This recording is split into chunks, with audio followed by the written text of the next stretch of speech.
पहलगाम आतंकी हमले में पाकिस्तान की संलिप्तता सामने आने के बाद भारत सरकार ने पाकिस्तान पर सख्त एक्शन लिए हैं। इसमें अटारी बॉर्डर को तत्काल प्रभाव से बंद करना भी शामिल है। सिर्फ पाकिस्तानी नागरिकों को ही उस मार्ग से लौटने की इजाजत है। इस आदेश से एक ईरानी महिला की मुश्किलें बढ़ गई है। महिला ने सरकार से अटारी बॉर्डर खुलवाने की अपील की है। महिला ने पीएम मोदी और गृह मंत्री अमित शाह से भावुक अपील करते हुए कहा, Modi ji please Attari border खुलवा दीजिए ताकि मैं अपने वतन ईरान लौट सकूं।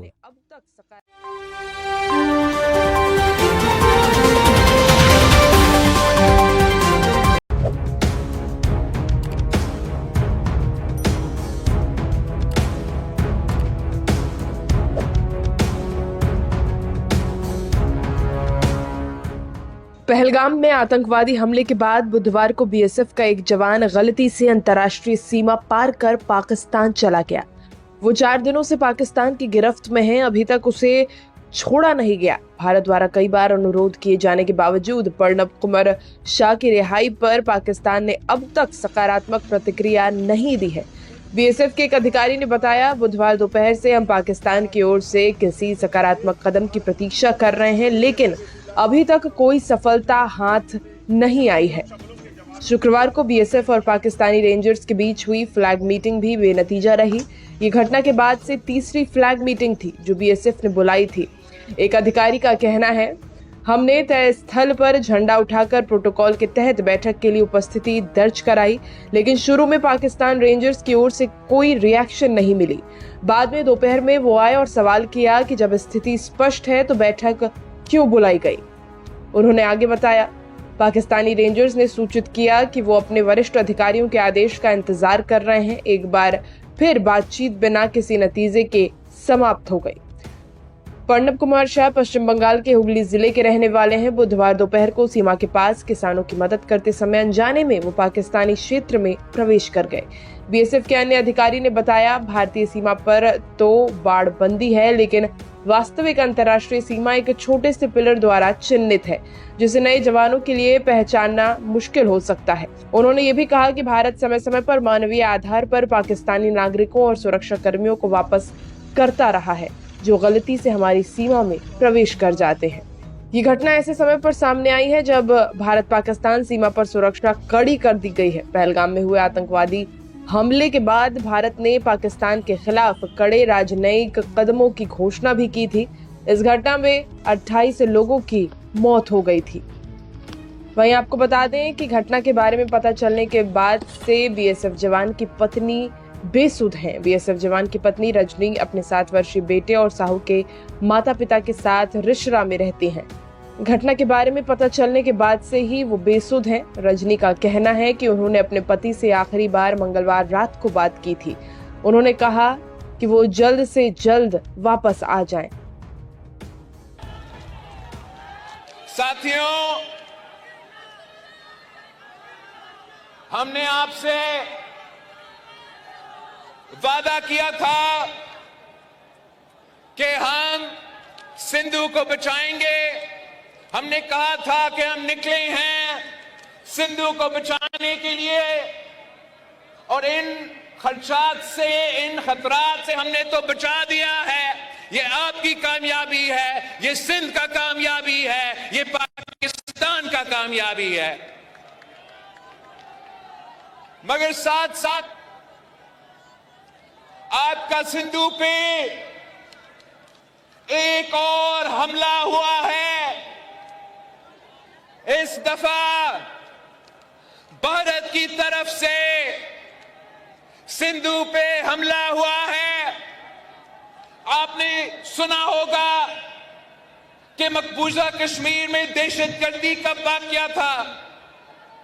हम सब ने उस दहशतगर्दी का वाकया का मजम्मत की।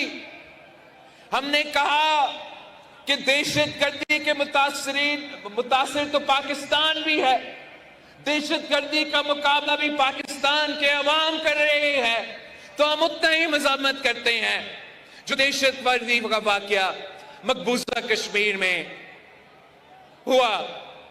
मगर भारत ने पाकिस्तान पे इल्जाम लगाया है। भारत ने अपना कमजोरियां छुपाने के लिए, अपने अवाम को बेवकूफ बनाने के लिए मोदी ने पाकिस्तान को झूठे इल्जामात पाकिस्तान पे लगाए हैं कि ये इस दहशतगर्दी के वाकया के पीछे है, और इसकी वजह से इन्होंने ऐलान किया है कि ये इनका एकतरफा फैसला है कि जो इंडस वाटर ट्रीटी है, जो मुआहिदा हुआ पाकिस्तान और भारत के दरमियान, जिसके तहत भारत ये मान चुका कि सिंधु आपका है, सिंधु पाकिस्तान का है। मोदी ने और उनकी हुकूमत ने ऐलान किया कि अब वो ये मुआहिदा नहीं मानते। और मैं सखर में इसी सिंधु दरिया के साथ खड़े होके भारत को कहना चाहूंगा कि सिंधु हमारा है और सिंधु हमारा रहेगा। या इस दरिया से हमारा पानी बहेगा या उनका खून बहेगा। ऐसे नहीं हो सकता, ऐसे नहीं हो सकता कि एक दिन तू उठ जाए और ये फैसला करे कि आप इंडस वाटर ट्रीटी को नहीं मानते हैं। ना बैनुल-अक़वामी सतह पे ये माना जाएगा, ना पाकिस्तान के अवाम ये मानेंगे, और आपके अपने भारत के अवाम भी ये जुल्म हमारा सिंधु के खिलाफ बर्दाश्त नहीं करेंगे। इसी सिंधु नहर की वजह से, इसी दरिया की वजह से हमारे यहां हजारों साल से हमारा इंडस वैली सिविलाइजेशन की बुनियाद रखी। मोदी जहां भी जाता है वो आपकी इंडस वैली सिविलाइजेशन का जिक्र करता है। वो कहता है कि हम हजारों साल की सिविलाइजेशन के वारिस है।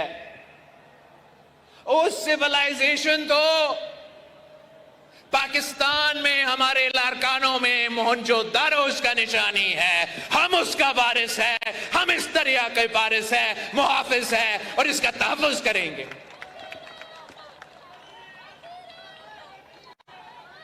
हम इंशाअल्लाह ताला जैसे हमने पाकिस्तान के शहरों में, गलियों में, ऐवानों में हमारा सिंधु के आवाज उठाए और वफाकी हुकूमत को कायल किया कि वो नया नहरें नहीं बनाएंगे, वैसे ही इंशाअल्लाह ताला हम जिद्दत करेंगे। भारत बड़े तादाद में पॉपुलेशन के हिसाब से उनका ज्यादा तादाद हो, लेकिन पाकिस्तान के अवाम बहादुर लोग हैं, गयूर लोग हैं। हम आपके डट के मुकाबला करेंगे, पाकिस्तान में आपका मुकाबला करेंगे। हमारा बॉर्डर्स पे हमारा अफवाज आपको मुंह तोड़ जवाब देंगे, और इंशाअल्लाह ताला हर पाकिस्तानी हमारा सिंधु का सफीर बन के दुनिया तक ये पैगाम भेजेंगे, दुनिया भर में ये पैगाम भेजेंगे कि सिंधु पे डाका नामंजूर, सिंधु पे डाका, सिंधु पे डाका, सिंधु पे डाका। मैं आपसे पाकिस्तान के अवाम से अपील करता हूं कि ये दरिया हम सबका है, पूरे पाकिस्तान का है, और इस वक्त हमारा दुश्मन, हमारा हमसाया मुल्क की माली आंख हमारा दरिया की तरफ देख रहा है। पूरा पाकिस्तान को एक होकर इनका मुकाबला करना पड़ेगा।